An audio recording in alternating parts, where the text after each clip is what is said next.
Selamat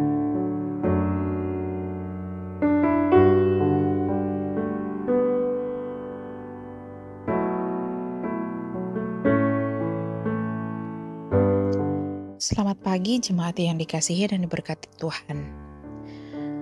Jumpa lagi di Sabda Pagi Sion Winangun edisi Rabu 23 November 2022. Mari kita berdoa sebelum kita akan memulaikan aktivitas kita sepanjang hari ini.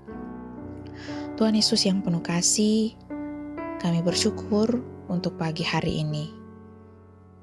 Kiranya terang ilahi yang berasal daripadamu boleh menerangi kami ya Tuhan, supaya firman Tuhan yang akan kami baca dan renungkan pada pagi hari ini boleh menjadi berkat.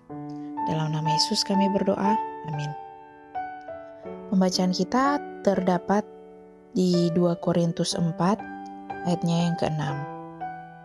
Bunyinya demikian. Sebab Allah yang telah berfirman, dari dalam gelap akan terbit terang. Ia juga yang membuat terangnya bercahaya di dalam hati kita, supaya kita beroleh terang dari pengetahuan tentang kemuliaan Allah yang nampak pada wajah Kristus. Keluarga Kristen yang dikasihi dan berkati Tuhan, Allah menciptakan alam semesta dan segala isinya begitu rapi dan tertata baik. Kepada manusia dipercayakan untuk mengolah dan memeliharanya. Karena itu manusia dikatakan sebagai ciptaan Tuhan Allah yang paling mulia. Akan tetapi bukan berarti manusia itu bebas dari beban pergumulan hidup di dunia ini. Paulus menjalani kehidupan yang penuh dengan penderitaan dan kesusahan. Dalam misi pelayanannya, Paulus selalu yakin bahwa Tuhan Allah tidak pernah membiarkannya. Tuhan Allah memberi jalan keluar kepada Paulus setiap kali ia diperhadapkan dengan pergumulan, bahkan terang ilahi selalu datang tepat pada waktunya. Pengalaman iman ini membuat Paulus lebih giat memberitakan Injil dan tidak takut serta gentar, karena ia tahu yang diberitakannya adalah kebenaran dan untuk kemuliaan nama Tuhan Allah. Tuhan Allah membela dan menuntunnya dengan terang ilahi. Jemaat yang dikasihi Tuhan, lawan dari terang adalah gelap. Terang menggambarkan kebenaran, kesucian, dan pengendalian dari Tuhan Allah. Sedangkan kegelapan menggambarkan dosa, kebodohan, dan kesalahan serta kejahatan.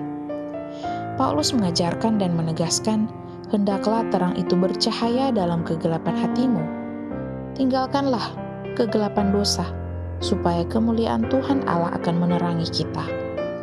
Orang yang hidup dalam terang Tuhan Allah berarti telah bertobat dari segala kejahatan dunia ini.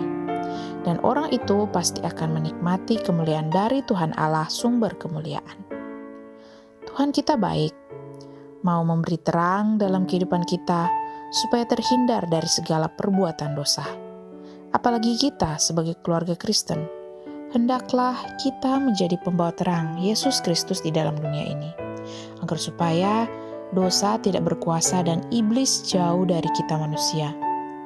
Hidup dalam terang Yesus Kristus berarti kita hidup dalam pertobatan dan mau berjalan dalam kebenaran Tuhan Allah sambil menikmati berkat yang dianugerahkan oleh Dia.